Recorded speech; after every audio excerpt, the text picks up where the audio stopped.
사랑하는 식구 여러분 안녕하십니까? 코로나 확진자가 7,000명이 넘었습니다. 계속해서 인간들을 힘들게 하고 있고 모든 질서와 관계와 삶의 형태를 몽땅 변화시키고 있습니다. 더군다나 신형 코로나 오미크론이 전 세계적으로 확장되어 가고 있기 때문에 앞으로 우리의 삶에 어떤 변화를 줄지 아무도 모르는 가운데 내년 2월쯤이 되면 우리나라도 코로나 감염자가 3만 명을 넘어설 수 있다는 전문가들의 이야기를 TV를 통해서 듣고 있습니다. 참 아버님께서는 앞으로 바이러스가 공기로 오염되는 때가 올 수도 있다 라는 말씀을 하신 것을 저는 분명히 기억하고 있습니다. 아마 정부나 모든 사람들은 공기 오염에 대한 문제를 지금부터 준비해야 될 것 같습니다. 그리고 참 아버님께서는 천지인 참부모 정착 실체 말씀 선포 천주대의 책 페이지 29페이지에서 이렇게 말씀하고 계십니다. 오늘 우리가 살고 있는 이 시대는 역사적인 대천주적 혁명기입니다. 라고 하시면서 역사를 바꾸고 영계와 지상계를 하나로 만들어서 하나님께서 태초부터 소원하셨던 지상천국을 이 지상에 창건해야 되는 때라고 말씀해 주셨습니다. 왜 지금 우리가 이런 고통을 코로나로 인해서 받아야 되느냐? 그것은 아버님 말씀에 의하면 간단합니다. 처음 있는 지상천국을 이 지상에 창건해야 되기 때문이다.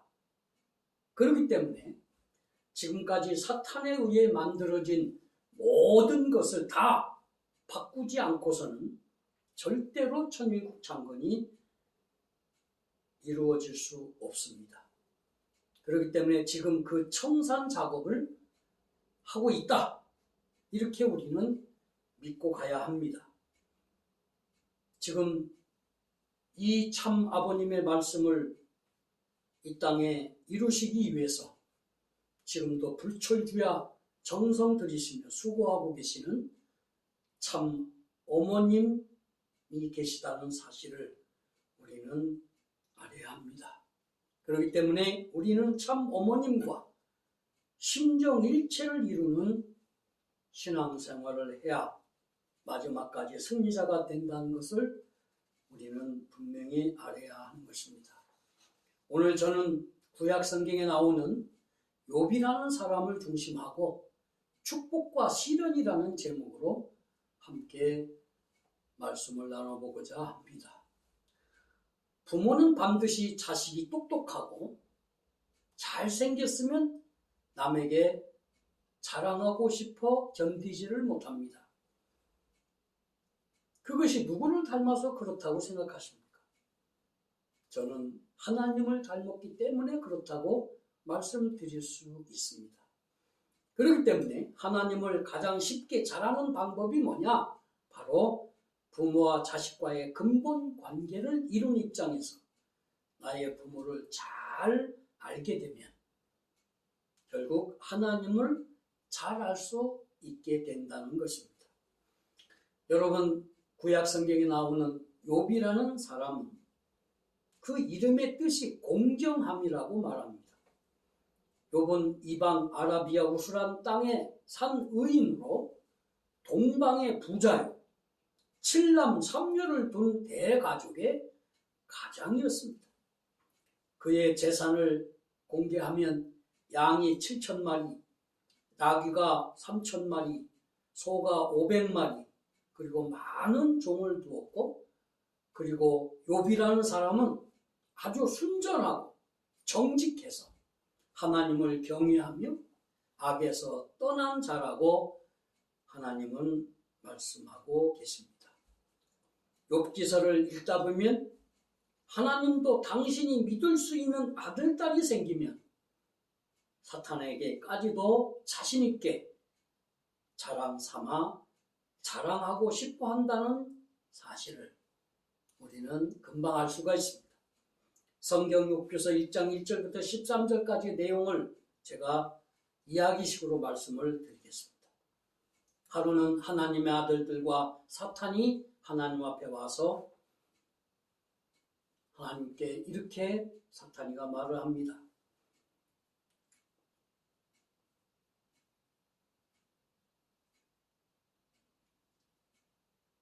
네가 내 종 욥을 주의 깊게 보았느냐?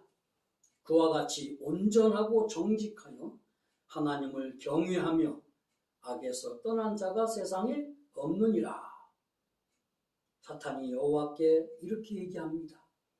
욥이 어찌 까닭 없이 하나님을 경외하리까? 주께서 그와 그의 집과 그의 모든 소유물을 울타리로 두르신 때문에 아니니까. 주께서 그의 손으로 하는 발을 복되게 하사 그의 소유들이 땅에 넘치게 하셨기 때문에 그렇게 하는 거지. 욥의 재물과 자식들을 다 없애버리면 욥도 결국에는 하나님을 욕하고 버릴 것입니다. 한번 실시해 보시죠. 그렇게 말씀을 한 이후에 1시간도 안 되는 시간 안에 사탄이는 욥이 가지고 있던 소와 나귀 그리고 낙타 및 종들을 다 빼앗거나 죽였다고 보고를 합니다. 그리고 10명의 욥의 자녀들이 다 집이 무너져 죽었다고 보고를 하게 됩니다. 이 보고를 듣던 욥은 벌떡 일어났습니다. 얼마나 놀랐겠습니까? 겉옷을 찢고 머리털을 밀고 땅에 엎드려 예배하면서 내가 모태에서 알몸으로 나왔은즉 또한 내 알몸이 그리로 돌아가 올지라. 주시니도 여호와시오 거두시니도 여호와시오니 여호와 이름이 찬송을 받으시옵소서 라고 기도를 했다고 합니다. 욥은 이런 상상할 수 없는 엄청난 시련을 받았음에도 불구하고 오히려 스스로 범죄하지 아니하고 하나님을 향해서 원망치 아니하고 그 다음에 하나님을 경외했다고 성경은 말하고 있습니다. 과연 오늘 우리라면 어떻게 했을 거라고 생각하십니까? 오늘 우리는 이 욥의 신앙을 통해서 큰 교훈을 얻게 됩니다. 이 말씀을 통해서 자신의 신앙을 되돌아보는 귀한 시간을 가지시기를 부탁드립니다. 그런데 욥의 시련은 여기서 끝나는 것이 아니었습니다. 사탄은 재물을 다 빼앗고 종들을 죽이고 10명의 자녀들을 다 죽이고 나서 이제 욥의 몸을 치는 그런 일을 시작하게 됩니다. 이렇게 하면 틀림없이 욥이 하나님을 향해서 욕하지 않겠나이까? 그러니까 여호와께서 사탄에게 이렇게 말합니다. 내가 그를 네 손에 맡겨놓으라. 다만 그의 생명은 해하지 말지니라. 이렇게 부탁을 합니다. 사탄은 이제 욥의 발바닥에서 정수리까지 종기와 피부병을 생기게 합니다. 여러분, 피부병이 생기고 그를 긁다 보면 진물이 나오죠. 그 진물을 빨아먹기 위해서 파리떼가 날라와 붙습니다. 그리고 빨리 거기에다가 알을 낳기 때문에 얼마 안 가서 구더기가 생기게 됩니다. 그럼 구더기가 그 살을 진물을 빨아먹기 때문에 온몸이 얼마나 가려운지 참을 수 없도록 가려운 것입니다. 그렇기 때문에 욥은 재 가운데 앉아서 질그릇 조각을 가져다가 몸을 벅벅 긁으면서 진물과 피를 흘리며 고통을 받고 있었습니다. 여기에다가 사탄은 더 악랄하게 그가 가장 사랑하는 부인을 보냈습니다. 그리고 부인이 오자마자 그 고통받고 비참한 남편의 모습을 보고 위로는커녕 차라리 하나님을 욕하고 죽으라고 아주 냉정하게 말을 합니다. 여러분, 이 말을 들은 욥의 심정은 어떻겠습니까? 믿었던 부인이 저렇게 나올 때 아마 욥이 큰 상처를 받았을 것입니다. 그렇지만 욥은 이렇게 얘기합니다. 그대의 말이 한 어리석은 여자의 말 같도다. 우리가 하나님께 복을 받았은즉 화도 받지 아니하겠느냐. 이렇게 대답을 함으로써 욥은 하나님께 범죄하지 아니했다고 성경은 말하고 있습니다. 여기서 우리가 자세히 보면 사탄이라는 존재는 아주 사소한 조건만 잡혀도 인간들을 헐뜯고 참소하는 그런 존재입니다. 그래서 결국은 하나님의 자녀가 되지 못하게 하는 그런 일을 한다는 사실을 우리는 분명히 알아야 됩니다. 여러분, 사탄의 참소를 받으면 절대로 하나님은 우리를 축복해 줄 수가 없습니다. 그리고 하나님처럼 완성한 탕감복귀의 길, 원리의 길을 걸어갈 수가 없습니다. 그래서 원리에서는 탕감 조건을 세우라고 하는 것입니다. 여러분, 꼭 내가 잘 되어야만 하나님은 살아계시고 선하십니까? 내가 잘 안 되면 하나님도 없고 그의 선하심도 거짓이라고 생각하며 신앙을 하고 있습니까? 아마 그런 사람들은 신앙을 하다가 그만두는 어리석은 우를 범할 수 있을 것입니다. 계시록 12장 10절을 보면 사탄을 끊임없이 참소하는 자라고 말하고 있습니다. 그렇기 때문에 우리는 어떠한 상황에서도 하나님을 원망하거나 배신해서는 안 될 뿐만 아니라 사탄이 앞에 걸려드는 참소 조건을 세워서는 안 됩니다. 그리고 욥의 아내처럼 자살을 하라고 권유해서도 안 된다는 사실을 확실하게 알아야 합니다. 참아보님 말씀을 보면 영계에서 가장 무서운 죄가 무슨 죄냐? 자살죄라고 말합니다. 그 다음에 죄는 불효죄요. 그 다음이 음란죄라고 하셨습니다. 그렇기 때문에 욥에게 있어서 자살은 하나님을 배도하는 행위인 것입니다. 또 하나님과의 관계를 끊는 것이고 결국은 자기 신앙을 버리는 것이라고 생각했던 이 욥은 부인이 원하는 하나님을 욕하고 자살을 하라고 했던 아내의 말을 택하지 아니했다는 사실을 우리는 아시기 바랍니다. 오늘 욥기 본문은 고난과 환난 그리고 고통에 대해 말하면서 우리의 신앙에 대해서 근본적인 질문을 하게 만듭니다. 고난과 환난과 고통에 대한 문제는 우리 모두에게 절실한 문제라고 말씀드릴 수가 있습니다. 우리도 다가오는 고난과 환난과 고통을 아무도 피해갈 수 없습니다. 그대로 당할 수밖에 없습니다. 이런 것들이 찾아오면 인간들은 왜 나에게만 이런 고난과 환난이 고통이 찾아왔는가 의아해야 합니다. 그리고 고난의 원인에 대해서 궁금해하는 모습을 보게 됩니다. 여러분, 부모가 자식을 사랑하듯 욥을 자랑하시는 하나님께 사탄은 이렇게 말을 했습니다. 하나님께서 울타리로 욥을 보호하셨기 때문에 욥이 하나님을 경외하는 것이다. 욥의 신앙에 대해서 대가와 보상을 주셨기 때문에 욥이 하나님을 경외하는 것이라고 말을 했습니다. 사랑하는 친구 여러분, 과연 우리가 신앙하는 것이 대가와 보상을 받기 때문에 받을 것이기 때문에 우리들이 신앙을 하고 있는 것입니까? 여러분, 이런 질문이 욥기를 공부하는 데 큰 동력이 될 것입니다.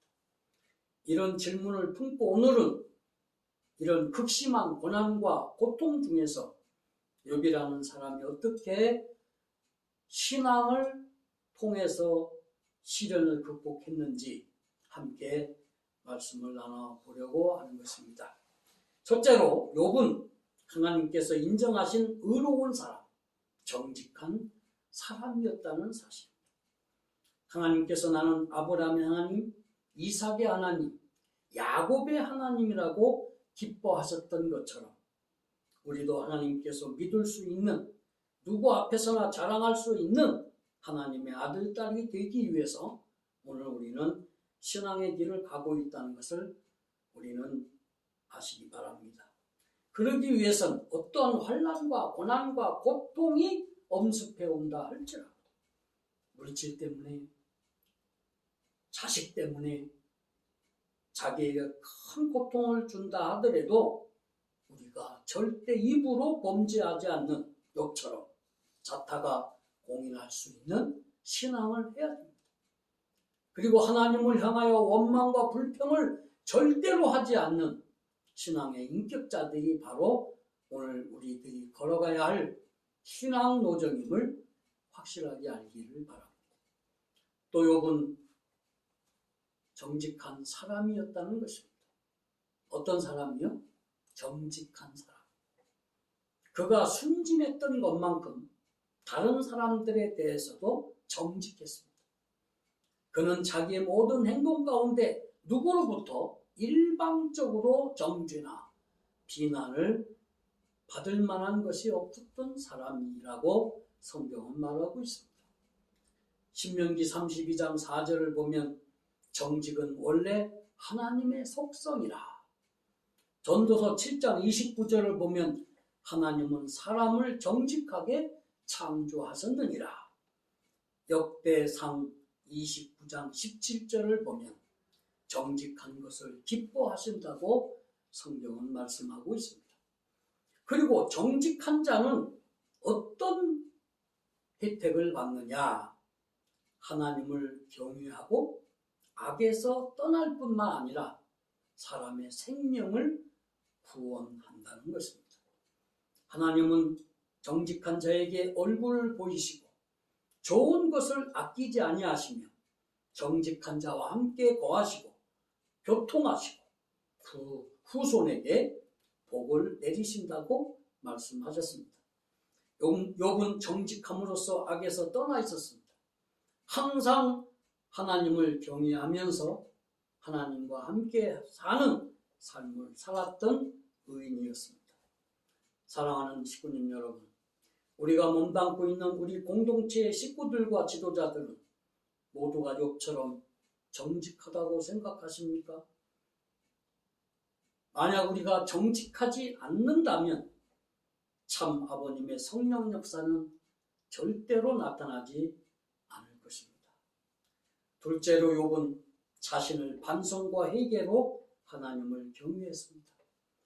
욥은 자녀들이 잔치를 하고 하면 혹 자녀들이 마음으로 하나님께 범죄했을까봐 늘 자식들 수대로 제사를 드렸다고 성경은 말합니다. 성경을 보면 욥은 자식들의 행동까지도 반성을 했다고 합니다. 욥 자신의 행동에 대해서는 말할 것도 없었겠지만 그렇지 않겠습니까?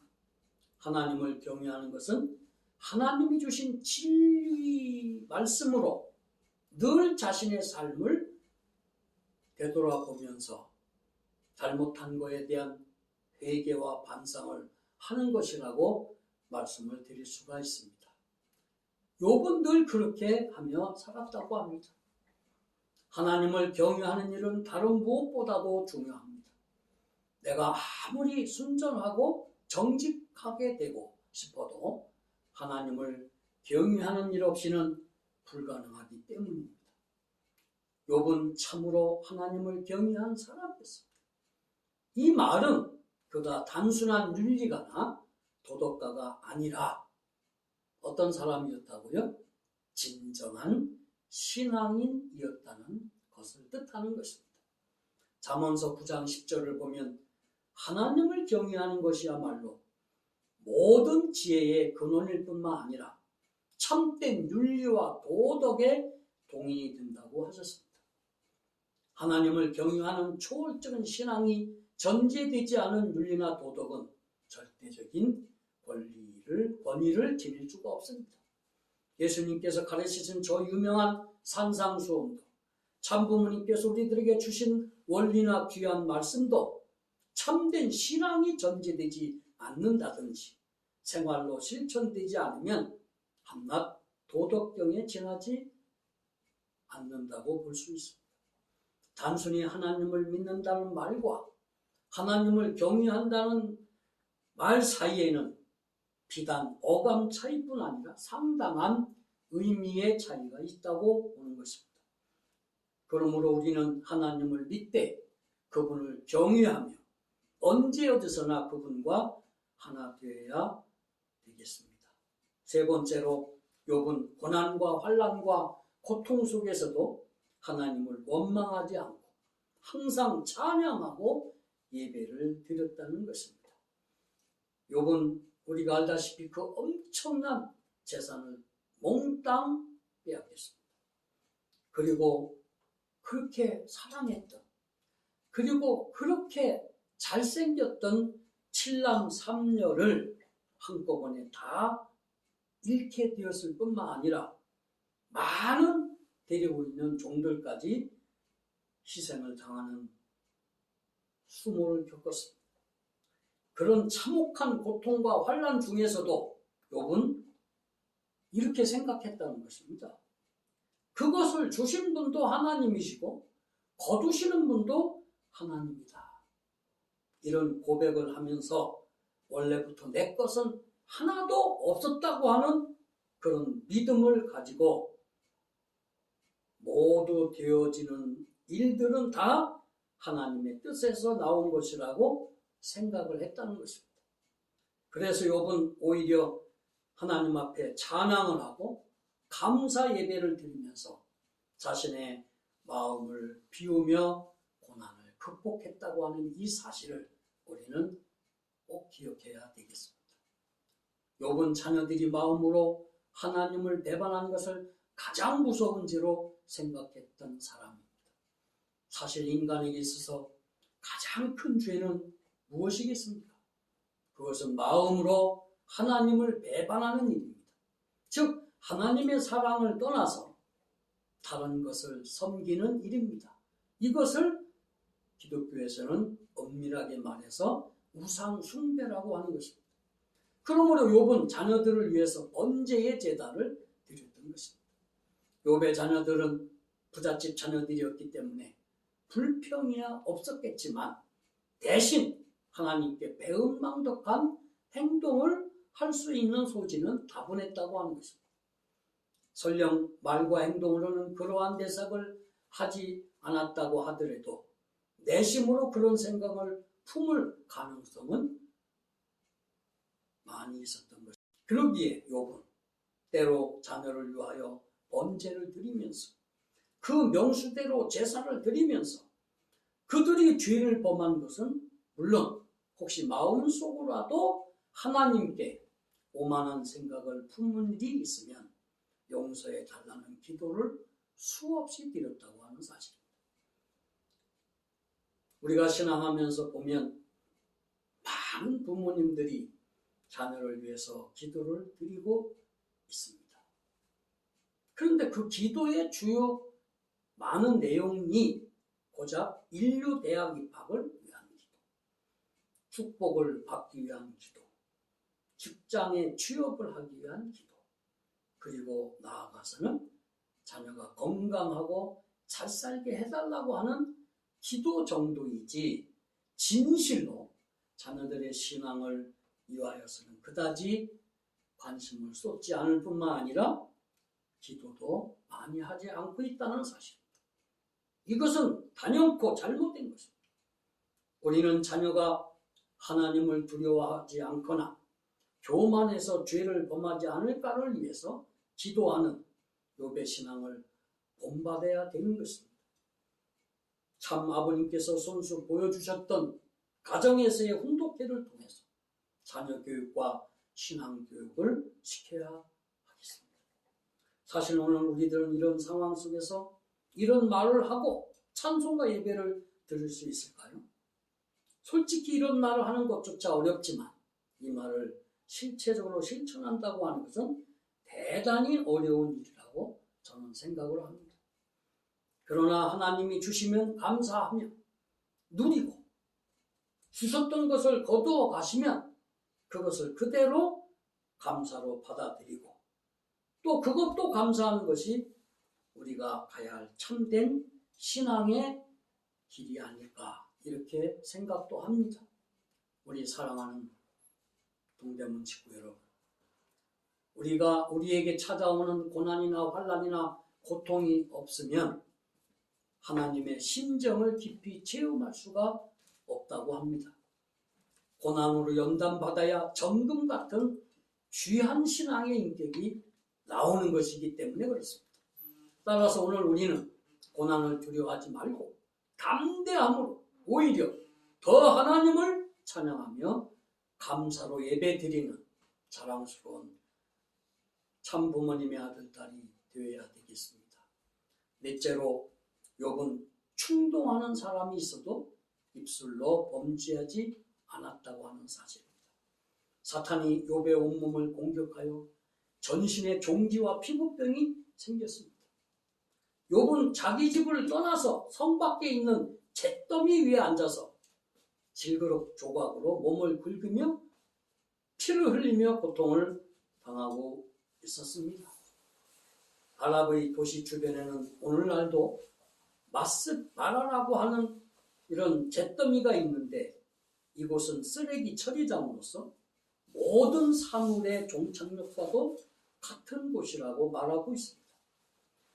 즉 성도들에게 불어닥친 시련의 바람은 우리 식구 개인이 저지른 죄악의 당연한 결과일 경우도 있지만 때로는 식구님들의 삶을 시기하는 사탄의 행포일 수도 있다는 것입니다. 욥의 아내는 질그릇 조각으로 몸을 뚝뚝 끓고 있는 당신이 사랑했던 남편 욥을 보고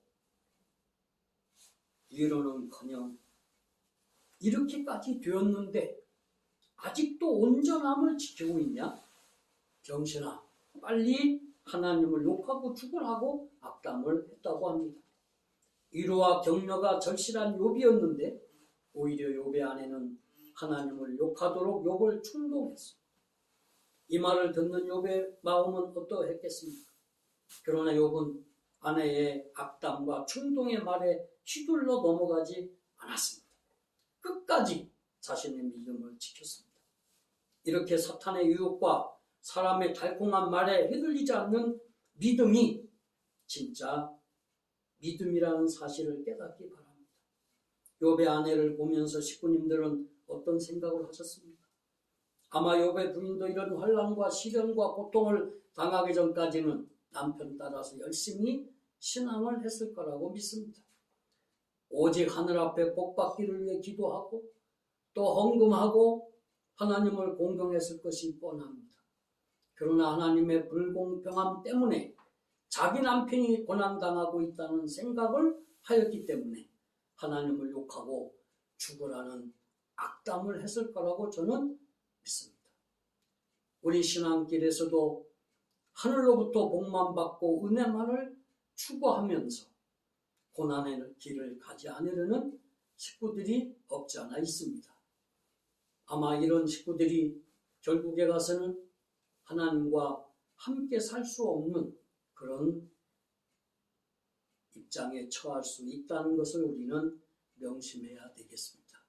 사랑하고 존경하는 식구님 여러분, 지금 우리가 겪고 있는 이 코로나 때문에 걱정만 하고 불만을 토로하거나 답답하다는 마음을 가지시지 마시고 이런 사태를 통해서 하나님과 더 심정적으로 가까워지고 절제와 인내의 중요성을 우리가 만끽함으로써 우리 개인과 가정이 더 완성에 가깝게 가는 그런 식구님들이 되시기를 부탁을 드립니다.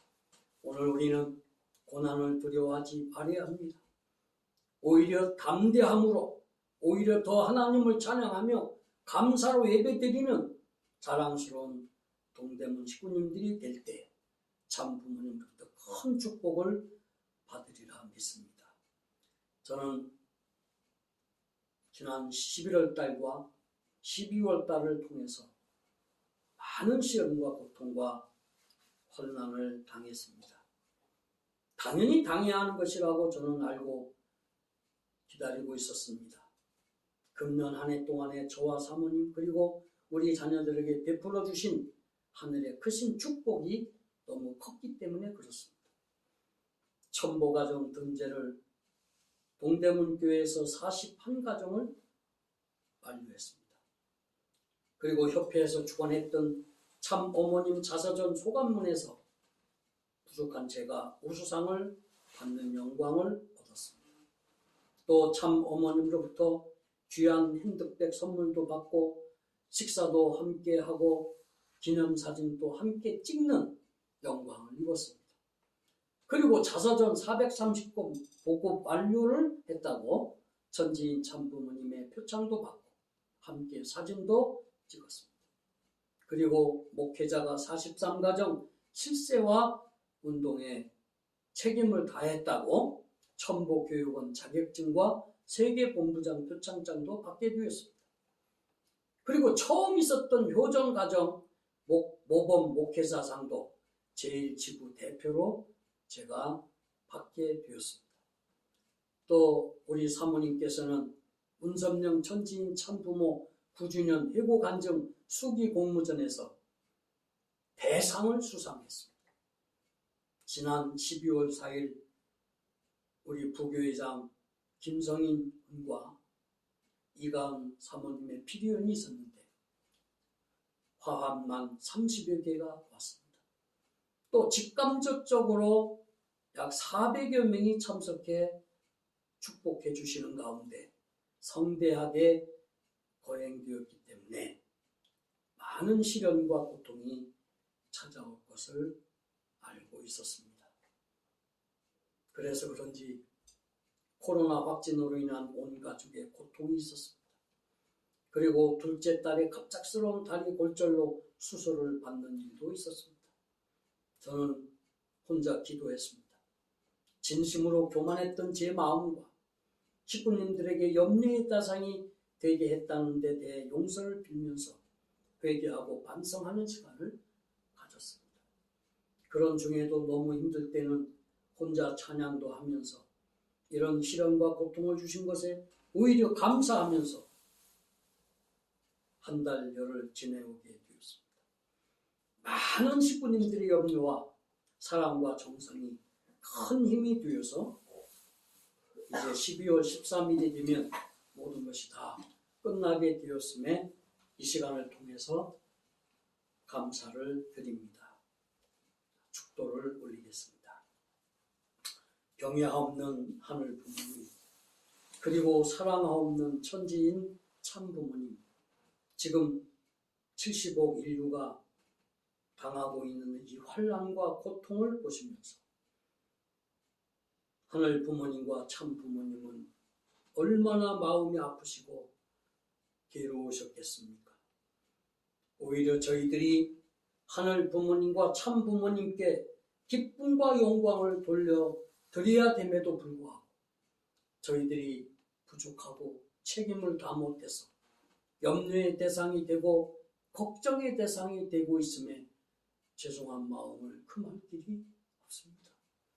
우리는 원리를 통해서 항상 인간 사회는 축복이 있으면 반드시 그 다음엔 시련과 고통이 찾아오고 또 시련과 고통을 겪었으면 반드시 축복이 찾아온다는 진리를 생각하옵니다.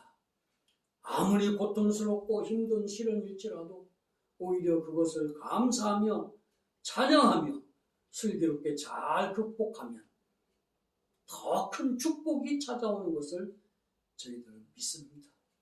이 또한 지나가리라는 말씀이 있듯이 고통과 시련은 영원한 것이 아님을 저희는 알고 있사오니 지금 이 시련과 고통을 당하는 식구들에게 새로운 희망을 안겨주시옵소서.